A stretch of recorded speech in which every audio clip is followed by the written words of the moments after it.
بسم اللہ الرحمن الرحیم۔ بہت سارے حضرات ہیں جو پوچھتے ہیں کہ مفتی صاحب ہم کوئی بھی کاروبار کرے، کچھ بھی کام کرے، سب چوپٹ ہو جاتا ہے، کہیں سے کوئی راستہ نہیں ملتا کہ کامیابی کا کوئی راستہ نظر آ جائے۔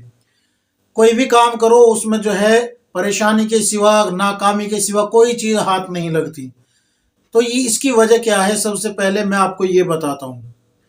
اس کی وجہ یہ ہے کہ انسان جب گناہوں میں ملوث ہو جاتا ہے تو پھر اللہ تبارک و تعالی اپنی رحمت کی چادر اس کے سر سے کھینچ لیتے ہیں۔ پھر انسان چاہے جتنا کمائے، جتنا چاہے کوشش کرے، کامیابی ہاتھ آئے گی نہیں۔ جتنا مرضی کما لے، شام کو پتہ لگا کہ بچا ہی کچھ نہیں۔ تو اس کی وجہ کیا ہوگی؟ اس کی وجہ یہ ہے کہ انسان جو ہے اللہ کے حکم کو توڑ کے سوچتا ہے کہ میں کامیابی حاصل کر لوں گا۔ یاد رکھے، کامیابی آئے گی تو صرف اور صرف اللہ کا حکم پورا کرنے میں آئے گی۔ اور آج انسان سب سے بڑا حکم جو اللہ کا توڑتا ہے وہ نماز کو چھوڑ کے توڑتا ہے۔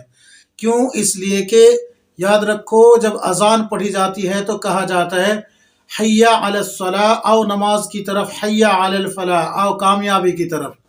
تو کامیابی اللہ نے کہاں رکھی ہے؟ نماز میں۔ اور ہم کامیابی کہاں تلاش کر رہے ہیں؟ دنیا کے کاموں میں، کہ دنیا ہمیں مل جائے گی تو کامیاب ہو جائے گی۔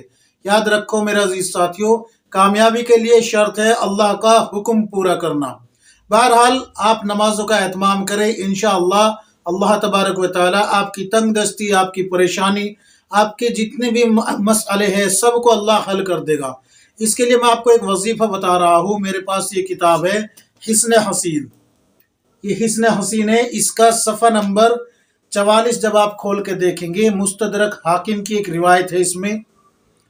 یہ وظیفہ آپ کو کسی بھی ایک نماز کے بعد اپنا معمول بنا لینا ہے، یا پھر جو ہے پانچوں نماز کے بعد جب بھی آپ دعا مانگے تو اس دعا کو پہلے پڑھے۔ یعنی پہلے آپ جیسے ہی اللہ کی تعریف کرے الحمدللہ رب العالمین، یا پھر بسم اللہ الرحمن الرحیم، پھر درود شریف پڑھے دعا میں ہاتھ اٹھا کے، پھر اس دعا کو پڑھے۔ پھر اس دعا کو پڑھنا ہے۔ دعا یہ ہے اللہم انی اسألک بأن لک الحمد لا الہ الا انت وحدک لا شریک لک الحنان المنان بدیع السماوات والارض یا ذا الجلال والاکرام۔ یہ دعا آپ جو ہے ہر فرض نماز کے بعد جب بھی ہاتھ اٹھا کے مانگیں گے، اور یاد رکھے عقیدے کے ساتھ، یعنی کہ یہ یقین رکھ کے مانگنی ہے کہ اللہ میری دعا کو ضرور قبول کرے گا۔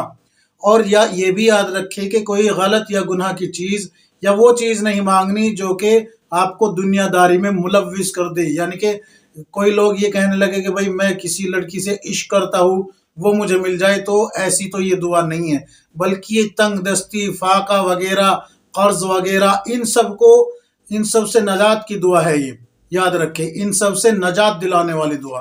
پھر سے سن لیجئے، اللہم انی اسألک بأن لک الحمد لا الہ الا انت وحدک لا شریک لک الحنان المنان بدیع السماوات والارض یا ذا الجلال والاکرام۔ یہ میں آپ کو جو ہے ویڈیو میں پیسٹ بھی کر دوں گا اس کو انشاءاللہ۔ تو یہ دعا پڑھے آپ کے تمام مسائل اللہ تبارک و تعالی حل کر دے گا۔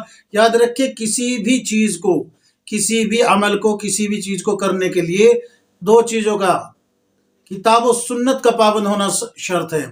کتاب و سنت کا پابند ہونا ضروری ہے، یعنی کہ آپ تقوی اور طہارت والی زندگی گزارے، نمازوں کا اہتمام کرے، اللہ تبارک و تعالی آپ کے تمام مسئلے حل کر دے گا۔